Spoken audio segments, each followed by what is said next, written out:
Hello everyone and welcome to UGC NET mentor guys. आज की इस वीडियो में हम बात करेंगे यूपीपीएससी की तरफ से जो असिस्टेंट प्रोफेसर की वैकेंसीज आई हुई हैं, इसका हम सिलेबस डिस्कशन करेंगे डिटेल में। हम प्री और मेंस दोनों के सिलेबस की बात करेंगे कि क्या सिलेबस रहने वाला है, किस तरीके से आपको प्रिपरेशन करनी चाहिए, बेस्ट बुक्स क्या रह सकती हैं जिसको फॉलो कर सकते हो आप सभी लोग, एंड प्रिपरेशन स्ट्रेटेजी क्या रह सकती है जिससे आपका एग्जाम क्रैक हो जाए अच्छे मार्क्स से। गाइज मैंने खुद एचपीएससी एग्जाम क्रैक किया हुआ है असिस्टेंट प्रोफेसर का।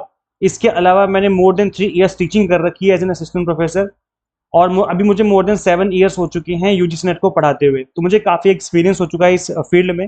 मैं आपको अपने एक्सपीरियंस के बेस पे चीज़ों को समझाऊंगा किस तरीके से आपको प्रिपरेशन करनी चाहिए ताकि आपका जो एग्जाम है वो क्रैक हो जाए और अच्छे मार्क्स से इनफैक्ट आपका एग्जाम क्रैक हो जाए। तो चलिए स्टार्ट करते हैं, डिस्कस करते हैं। बट गाइस अगर आपने यूजीसी नेट एग्जाम अभी तक क्रैक नहीं किया है तो मैं यूजीसी नेट एग्जाम से रिलेटेड वीडियोस भी बनाता रहता हूँ अपने चैनल पे, सो मेक श्योर आप इस चैनल को सब्सक्राइब जरूर कर लें ताकि आपको फ्यूचर में सभी तरह के वीडियोस के नोटिफिकेशन मिलते रहें। ओके, तो गाइस देखिए जो नोटिफिकेशन आया था Uttar Pradesh public service commission की तरफ से, इसी नोटिफिकेशन में आप देखेंगे नीचे की तरफ तो यहाँ पर सिलेबस मेंशन है। हर एक सब्जेक्ट का जो सिलेबस है काफी डिटेल में दिया हुआ है।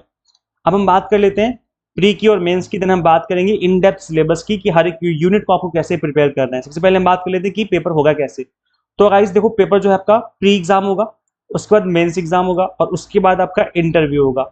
अगर आप प्री एग्जाम क्वालिफाई कर लेते हो तो ही आप मेन एग्जाम में बैठोगे, मतलब तभी आप मेन एग्जाम दे पाओगे, अदरवाइज आप मेन एग्जाम नहीं दे पाओगे, आप डिस्क्वालीफाई हो जाओगे। अगर आपने प्री एग्जाम क्वालिफाई किया तो आप मेंस तक पहुंचोगे, और अगर आपने मेंस एग्जाम क्वालिफाई कर लिया अच्छे मार्क्स से, देन उसके बाद आपको इंटरव्यू तक पहुंचने का मौका मिलेगा। जो आपका फाइनल सिलेक्शन है वो आपका मेंस, जो आपका पेपर 2 यानी कि जो आपका मेंस एग्जाम होगा वो प्लस इंटरव्यू, इन दोनों की मेरिट बनेगी और उसके बेसिस पे जो है आपका सिलेक्शन होगा। जो जो आपका प्री एग्जाम है वो केवल क्वालिफाइंग नेचर का है, आपको जस्ट क्वालिफाई करना है। उसमें आपको ये नहीं करना कि एकदम टॉप मार दिया तो आपको प्रेफरेंस मिलेगी सिलेक्शन में, ऐसा नहीं है। बस आपका क्वालिफाइंग हो जाना चाहिए एग्जाम, प्री एग्जाम बस इसी पर्पज से है। मैं बता दूं कि प्री एग्जाम में नेगेटिव मार्किंग भी होगी, तो इसलिए आपको बहुत ही अच्छे से प्रिपरेशन करने की जरूरत है, क्योंकि एक गलत क्वेश्चन करने से आपके 0.33 मार्क्स कटेंगे, मतलब 3 क्वेश्चन आपने गलत कर दिए तो 1 मार्क्स आपका कट जाएगा। तो प्री एग्जाम में नेगेटिव मार्किंग होगी। और इसके अलावा गाइस अगर हम बात करें यहाँ पर, तो पेपर 1 जो आपको जो प्री एग्जाम होगा इसमें जनरल स्टडी के क्वेश्चन भी पूछे जाएंगे, सामान्य अध्ययन भी होगा जिसके 30 क्वेश्चन होंगे सामान्य अध्ययन के, और 90 क्वेश्चन होंगे आपके सब्जेक्ट के। जैसे सपोज करो अगर आप कॉमर्स सब्जेक्ट के स्टूडेंट हैं तो कॉमर्स के 90 क्वेश्चन पूछे जाएंगे और 30 क्वेश्चन पूछे जाएंगे जनरल स्टडी से। अभी जो जनरल स्टडी है इसके बारे में भी हम बात करेंगे कि इसके अंदर क्या कुछ पूछा जाएगा, उसके बारे में भी डिस्कशन करेंगे आज की इस वीडियो में।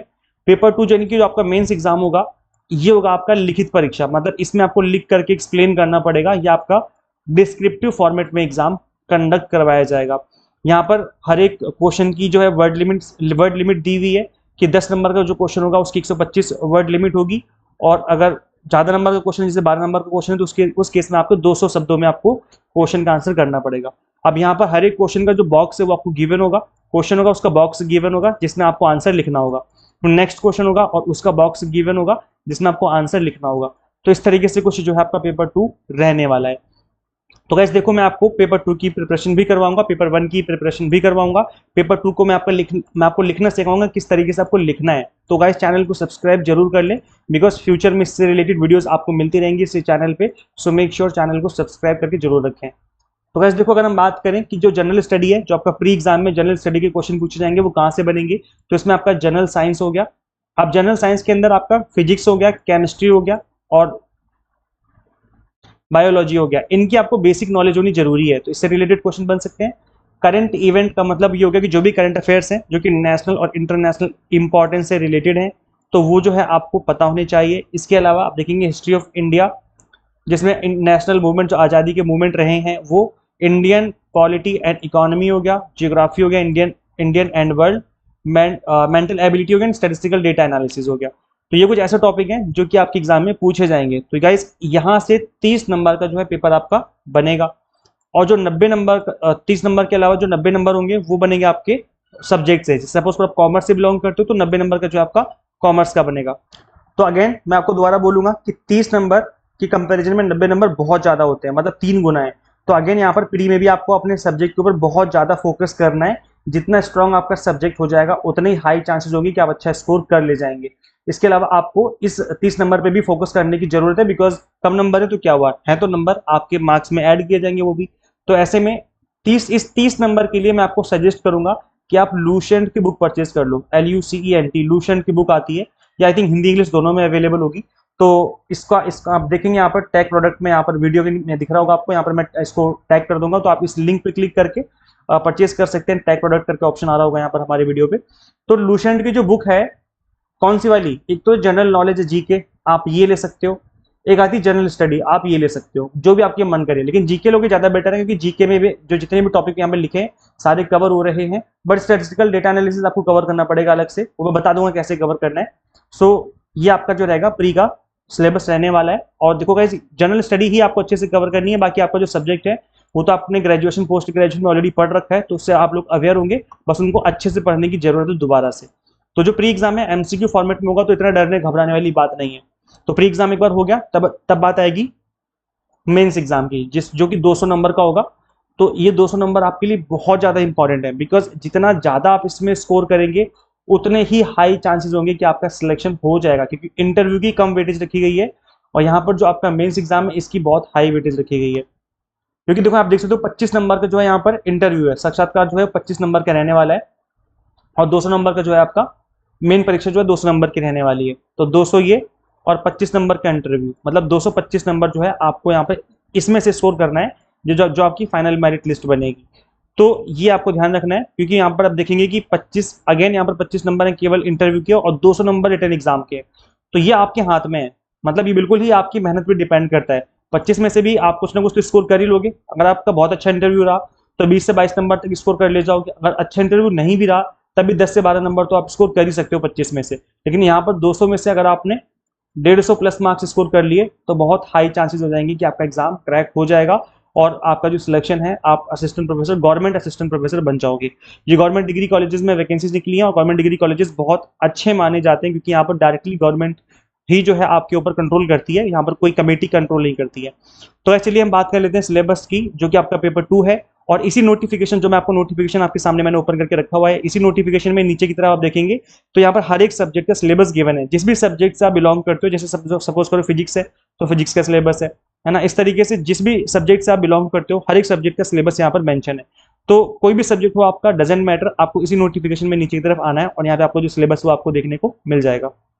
इससे पहले गाइस हम सिलेबस को और डिटेल में डिस्कस करें, मैं आपको बता दूं कि हमने आप सभी के लिए यूजीसी नेट के अलावा यूपीपीएससी का कॉमर्स का जो कोर्स है वो लॉन्च किया है। तो आप यूपीपीएससी का कॉमर्स अगर आप सब्जेक्ट से बिलोंग करते हो तो आप इस कोर्स में एनरोल कर सकते हो। इस कॉमर्स कोर्स में हम आपको प्री की प्रिपरेशन करवाएंगे, प्लस मेंस की प्रिपरेशन करवाएंगे, प्लस इंटरव्यू की प्रिपरेशन भी करवाएंगे। तो तीनों स्टेजेस की प्रिपरेशन यहाँ पे हम आपको करवाने वाले हैं, मतलब MCQ फॉर्मेट में करवाएंगे। प्री एग्जाम एक बार हो गया तो उसके बाद हम आपको मेंस की प्रिपरेशन करवाएंगे, ये आपका क्लियर हो गया, देन हम आपको इंटरव्यू की प्रिपरेशन भी करवाएंगे। तो आप इसमें इनरोल कर सकते हैं। अभी फ्लैट 10% डिस्काउंट ऑफर चल रहा है, तो आप इसको अवेल कर सकते हो। JAREF 10 कूपन कोड है, जैसे अप्लाई करेंगे आपकी फीस 10% से ऑटोमेटिकली रिड्यूस हो जाएगी। यहाँ पर मैं बता दूं कि अगर आप इनरोल करते हो कॉमर्स कोर्स में यूपीपीएससी के लिए, तो यहाँ पर कंप्लीट कंटेंट आपको बाइलिंगुअल देखने को मिलेगा। 100 मॉक टेस्ट मिलेंगे प्री एग्जाम के लिए प्रैक्टिस करने के लिए, PDF नोट्स मिल जाएंगे जिनको आप डाउनलोड कर सकते हो, चाहो तो प्रिंट आउट निकाल सकते हो, आपकी चॉइस रहेगी। तो ये है, आपको करना क्या है, आपको सिंपली गूगल प्ले स्टोर से एग्जाम मेंटर ऐप इंस्टॉल कर लेनी है अपने मोबाइल फोन में। अगर आप iOS यूजर है तो उसका लिंक आपको अलग से मैंने इसी वीडियो के डिस्क्रिप्शन बॉक्स में कमेंट बॉक्स में दिया हुआ है, तो इस तरीके से आप इनरोल कर सकते हैं। अब हम बात कर लेते हैं पेपर 2 की, जो आपका सब्जेक्ट है कॉमर्स, इसी सब्जेक्ट की बात करेंगे हम। बाकी अगर आप किसी दूसरे सब्जेक्ट से बिलोंग करते हैं तो आप अपना सब्जेक्ट एक बार खुद से गो थ्रू कर लेना, यहाँ पर सभी सब्जेक्ट मेंशन है। तो जिस भी सब्जेक्ट से आप बिलोंग करते हो आप सिलेबस को एक बार खुद से गो थ्रू कर लेना। तो गाइस देखिए, यहाँ पर जो कॉमर्स सब्जेक्ट है इसमें हम बात करें यूनिट 1 जो आपका अकाउंटिंग इन फाइनेंस है, तो इसमें आपका आप देखेंगे यहाँ पर कॉर्पोरेट अकाउंटिंग भी है, इसमें आपका मैनेजमेंट अकाउंटिंग भी है, इसमें आपका स्टैंडर्ड कॉस्ट अकाउंटिंग भी है ना। तो इसमें तीनों तरह की अकाउंटिंग आपको पढ़नी पड़ेगी। जो भी आपको यहाँ पर फॉलो करना है वो तीनों तरह की अकाउंटिंग्स को फॉलो करना है, मैनेजमेंट अकाउंटिंग, कॉस्ट अकाउंटिंग और फाइनेंशियल अकाउंटिंग, कॉर्पोरेट अकाउंटिंग के साथ साथ। सो इसके अलावा आपको यहाँ पर स्टैटिस्टिक्स एंड रिसर्च मेथोलॉजी पढ़ना है, यूनिट 2 है। अच्छा, ये यूजीसी नेट से थोड़ा सा अलग सिलेबस है, मतलब यूजीसी नेट से काफी मैच कर रहा है, लेकिन बिल्कुल यूजीसी नेट जैसा नहीं है। यूजीसी नेट से काफी अलग सिलेबस है, क्योंकि इसके अंदर इनकम टैक्स बिल्कुल भी नहीं है। इनकम टैक्स के अलावा काफी सारे अलग से टॉपिक दिए हुए हैं जो कि यूजीसी नेट में नहीं है, मैंने चेक किया है। तो यूजीसी नेट से थोड़ा सा अलग सिलेबस है ये। तो यूनिट 2 जो है आपका स्टैटिस्टिक्स एंड रिसर्च मेथोलॉजी है। इसके अलावा यूनिट जो 3rd है आपका मार्केटिंग है। यूनिट 4th है आपका ह्यूमन रिसोर्स मैनेजमेंट। अब यहाँ पे आप देखेंगे कि जो भी आपने ग्रेजुएशन पोस्ट ग्रेजुएशन में पढ़ा है ऑलमोस्ट सारी चीजें इसमें कवर हो रही हैं। बिजनेस इकोनॉमिक्स हो गया आपका, यूनिट 6 हो गया आपका बिजनेस इन्वायरमेंट। इसके अलावा यूनिट 6 के अलावा आप देखेंगे यहाँ पर, तो आपका यहाँ पर नेक्स्ट जो यूनिट है वो यूनिट नंबर 7 है, दैट इज बिजनेस मैनेजमेंट। अच्छा, यहाँ देखेंगे लीगल एस्पेक्ट ऑफ बिजनेस वाला जो टॉपिक है वो यहाँ पे कवर हो रहा है। जीएसटी भी पूछा जाएगा इसके अंदर। बिजनेस मैनेजमेंट में आप देखेंगे जो प्रिंसिपल्स ऑफ मैनेजमेंट उससे रिलेटेड क्वेश्चन है यहाँ पर। ऑडिटिंग हो गया यूनिट नंबर 8। जो यूनिट नंबर 9 है that is entrepreneurship and small businesses. Unit number 10 जो है that is organisational theory and behaviour. तो ये आपके टोटल 10 यूनिट है जिसको कि आपको कवर करना है। आप देखो इस दो तरीके हैं कवर करने के, जैसे कि मैंने बताया था, जो मैंने वीडियो का थंबनेल भी बनाया था कि बेस्ट बुक्स क्या रहेगी, प्रिपरेशन स्ट्रेटेजी क्या रहेगी, इस बारे में हम बात करेंगे। तो गाइस देखो, अगर हम बात करें बुक्स की, तो अगर आप एक मार्केट से बुक परचेज करते हो यूपीपीएससी असिस्टेंट प्रोफेसर की, तो वो बुक बिल्कुल भी सफिशियंट नहीं है। गाइस बिलीव में, मैं इसलिए नहीं बोल रहा हूँ कि क्योंकि मैं आपको कोर्स के सजेस्ट करूँगी कोर्स ले लो। अगर आपकी चॉइस है कोर्स में, कोर्स चॉइस नहीं है तो कोर्स मत लो, कोई फोर्स नहीं कर रहा है आपको। लेकिन मार्केट में जो बुक्स अवेलेबल है यूपीपीएससी असिस्टेंट प्रोफेसर की, मैंने उनको गो थ्रू किया, बुक्स बिल्कुल भी सफिशियंट नहीं है। उससे अच्छा है कि मार्केट से एक सिंगल बुक परचेज करने की बजाय आपने जो ग्रेजुएशन या पोस्ट ग्रेजुएशन में जो आपने बुक्स पढ़ी थी उन बुक्स को पढ़ा जाए। अगर आप इतना कर सकते हो तो ये आपके लिए बहुत ही अच्छा रहेगा, मतलब एडवांटेज देगा आपको अच्छा स्कोर करने में। तो यहाँ पर जो भी, जैसे अकाउंटिंग एंड फाइनेंस है, तो इसके अंदर आपका फाइनेंशियल अकाउंटिंग हो गया, मैनेजमेंट अकाउंटिंग हो गया, कॉस्ट अकाउंटिंग हो गया और आपका कॉर्पोरेट अकाउंटिंग हो गया। ये चारों बुक्स निकालिए अपने ग्रेजुएशन पोस्ट ग्रेजुएशन की और उन बुक्स के थ्रू पढ़िए। क्या पढ़ना है, ये जो टॉपिक्स मेंशन है, जो भी टॉपिक यहाँ पर दिए हैं, बस उन्हीं टॉपिक को पढ़ना है, क्योंकि वो बुक्स भी काफी लेंथी काफी बड़ी होती हैं। उनको पूरा खत्म नहीं करना, बस उनको पढ़ना। जैसे कैश फ्लो एनालिसिस हो गया, कॉस्ट वॉल्यूम प्रॉफिट एनालिसिस हो गया, जैसे टॉपिक मेंशन है बस उनको पढ़ना है अपनी ग्रेजुएशन और पोस्ट ग्रेजुएशन की बुक से। ऐसे ही आपकी स्टैटिस्टिक्स की बुक निकालो, ग्रेजुएशन पोस्ट ग्रेजुएशन वाली, उन बुक्स को पढ़िए। मार्केटिंग की बुक निकालो, एचआरएम की बुक निकालो, बिजनेस इकोनॉमिक्स की बुक्स निकालो। तो ये जो टॉपिक है, जैसे अभी ये देखेंगे बिजनेस इन्वायरमेंट की बुक्स निकालो अपने अपने जो रखी हुई है आपने। जीएसटी है, अब तो जीएसटी नया टॉपिक हो, शायद आपने ना पढ़ा हो अपने ग्रेजुएशन पोस्ट ग्रेजुएशन में, बट अगर पढ़ा होगा, क्योंकि अब तो आए काफी टाइम हो गया इसको, तो अब तो शायद आपके सिलेबस में भी होगा। ऐसे ही इंडियन कॉन्ट्रैक्ट एक्ट हो गया, जो लीगल एस्पेक्ट था वो, बिजनेस मैनेजमेंट ऑडिटिंग है ना, ये सारी चीजें आपको अपनी ग्रेजुएशन पोस्ट ग्रेजुएशन की अगर बुक से कवर करोगे तो भी अच्छा स्कोर करने में आपकी काफी हेल्प हो जाएगी। लेकिन अगर आपको लगता है कि मैं इतनी सारी बुक्स नहीं पढ़ पाऊंगा और ये मेरे पास जो इतनी सारी बुक्स हैं उनको एक एक करके पढ़ना मेरे लिए बहुत हेक्टिक हो जाएगा, तो इसीलिए मैं आपको सजेस्ट कर रहा हूँ जो हमारा एग्जाम टारगेटेड कोर्स है, जो हमारा एग्जाम टारगेटेड कोर्स है एचपीएससी का, उसमें मैं बता दूंगा इसकी, जो हमने एचपीएससी बोलो सॉरी यूपीपीएससी का जो हमारा एग्जाम टारगेटेड कोर्स है कॉमर्स का असिस्टेंट प्रोफेसर का, इसमें हमने एक एक यूनिट को कवर कराने का प्लान किया है। एक एक यूनिट, एक सिंगल यूनिट, आप सिंगल टॉपिक आपका छूटेगा नहीं।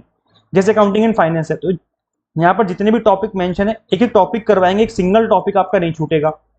ऐसी मार्केटिंग है कि एक सिंगल टॉपिक करवाएंगे, स्टैटिस्टिक्स एक सिंगल टॉपिक करवाएंगे, एक सिंगल भी टॉपिक नहीं छूटेगा आपको। इजी से इजी लैंग्वेज में एक्सप्लेन करने का प्लान किया है। इसके अलावा हर एक क्लास, हर एक मतलब थ्योरी यूनिट के बाद पहले थ्योरी करवाएंगे, फिर आपको एमसीक्यूज के थ्रू प्रैक्टिस भी करवाएंगे, ताकि आपकी जो प्रिपरेशन है प्री के लिए साथ के साथ होती रहे। मॉक टेस्ट दिए जाएंगे ताकि आप प्रैक्टिस कर सकें। जितना अच्छे से प्रैक्टिस करोगे उतना बेटर होगा, बिकॉज नेगेटिव मार्किंग भी होनी एग्जाम में आपके, तो मॉक टेस्ट भी आपको दिए जाएंगे यहाँ पर प्रैक्टिस करने के लिए। इसके अलावा इन सभी क्लासेस की, जितनी भी क्लासेस लेंगे हम, इन सभी की पीडीएफ्स भी आपको दी जाएंगी, जिसको आप डाउनलोड कर सकते हो और रिवीजन करने में ये बुक्स, ये जो पीडीएफ्स है बहुत हेल्प करेंगी। तो ग्रेजुएशन पोस्ट ग्रेजुएशन की बुक्स को चाहो तो आप गो थ्रू कर सकते हो, वो भी तरीका है। लेकिन अगर वो तरीका आपको कन्वीनियंट नहीं लग रहा है तो एक सिंगल प्लेस पे, एक सिंगल जगह पे आपको कंप्लीट कंटेंट मिल जाएगा सभी यूनिट्स का, एक टॉपिक का। तो आपको इधर उधर भटकना नहीं पड़ेगा 10 जगह की ये बुक्स लाओ वो बुक्स लाओ, एक सिंगल जगह पे कंप्लीट कंटेंट आपको कवर्ड मिलेगा। तो ये हमने प्लान किया है, तो ऑलरेडी हमने कोर्स स्टार्ट कर दिया है। अच्छा, मैं बता दूं ये जो कोर्स है वो कहाँ मिलेगा, ये सिंपली इसी ऐप पे मिलेगा, गूगल प्ले स्टोर से एग्जाम मेंटर ऐप इंस्टॉल आपको कर लेनी है। काफी सारे कंटेंट ऑलरेडी ऐड हो चुका है, काफी सारे कंटेंट इसमें ऐड होना बाकी है इस कोर्स के अंदर, तो आप इनरोल कर लीजिए और अपनी प्रिपरेशन यूनिट 1 से स्टार्ट कर लीजिए। जैसे जैसे दिन बीतते जाएंगे हम इसमें और कंटेंट ऐड करते जाएंगे अकॉर्डिंग टू सिलेबस, ताकि आपकी जो प्रिपरेशन है वो अच्छे से होती रहे, स्मूथली होती रहे, कोई दिक्कत ना आए। सो गाइज, इस तरीके से हमने आपको पढ़ाने का प्लान किया है। सो आप इनरोल कर सकते हैं। जैसे कि मैंने बताया कि अभी JRF10 कूपन कोड लगाने पे आपको 10% का डिस्काउंट भी मिल रहा है, तो आप इस ऑफर को जरूर अवेल करिए और अपने मोबाइल फोन में इस ऐप को इंस्टॉल कर लीजिए। अगर iOS यूजर है तो उसका लिंक आपको हमने डिस्क्रिप्शन बॉक्स में अलग से दिया हुआ है, सो इस तरीके से आप अपनी प्रिपरेशन जितना जल्दी स्टार्ट करेंगे उतना बेटर होगा, क्योंकि असिस्टेंट प्रोफेसर एक ये जब जॉब के लिए एग्जाम लिए जाते हैं तो इसमें बहुत टफ कंपटीशन हो जाता है, बिकॉज जॉब के लिए लोग बहुत जी जान लगा देते हैं। तो जितना लोग नेट की प्रिपरेशन नहीं करते उससे कई ज्यादा लोग जॉब के लिए प्रिपरेशन करते हैं, बिकॉज यहाँ पर डायरेक्ट आपको जॉब मिलती है एग्जाम क्रैक करने के बाद। तो इसलिए लेट मत करो, जितना लेट करोगे उतना ही आप पीछे होते चले जाओगे, बिकॉज ये रेस है, जो ज्यादा स्कोर करेगा वो सीट कंफर्म कर लेगा। तो जितना जल्दी स्टार्ट करोगे उतनी ही ज्यादा ही नॉलेज आपको मिलेगी, रिविजन प्रॉपर तरीके से कर पाओगे, मल्टीपल टाइम कर पाओगे, और आपकी जो तैयारी अच्छे से हो पाएगी और आपका एग्जाम क्रैक हो जाएगा। तो इसलिए अपनी प्रिपरेशन जल्दी से जल्दी स्टार्ट करिए। शेयर कीजिए इस वीडियो को उन सभी के साथ जो यूपीपीएससी की प्रिपरेशन करना चाहते हैं, सिलेबस जानना चाहते हैं। And subscribe for UGC update and assistant professor job related updates. Guys मिलते हैं नेक्स्ट वीडियो में। Till then keep watching UGC NET mentor. Thank you so much.